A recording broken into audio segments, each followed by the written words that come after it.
അന്തം അട്ടഹാസം, അന്തന്നല്ല എന്തോ തേങ്ങ. ഇത് കണിയല്ല കെണിയാ.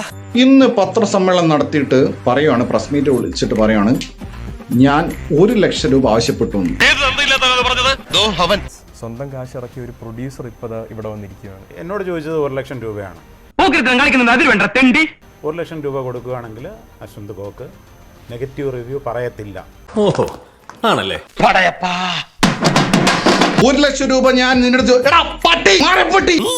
ഇവൻ പറയുന്നത് ഓൺലൈൻ ട്രാൻസാക്ഷൻ അല്ല, എന്റെ ആൾക്കാരാണ് ഇവനോട് ബന്ധപ്പെടുന്നത്. ഞാനൊരു സത്യം പറഞ്ഞ് വിശ്വസിക്കൂ. എന്നാ എനിക്കത് ഓർമ്മയില്ല. എന്റെ ഏതാൾക്കാരടാ? പാണ്ടിക്കരിമ്പാറ എന്റെ ഏതാൾക്കാരെ? പാണ്ടിക്കരിമ്പാറ പോലെയാ. UPI വഴിയല്ല.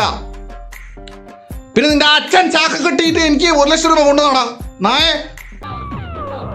എന്റെ ഡാഡി ഒറ്റടത്തിനെ പറഞ്ഞു വിടില്ലട്ടാ. കഴിവില്ലെങ്കിൽ പോയി സ്വയം കുനിഞ്ഞിരുന്നു.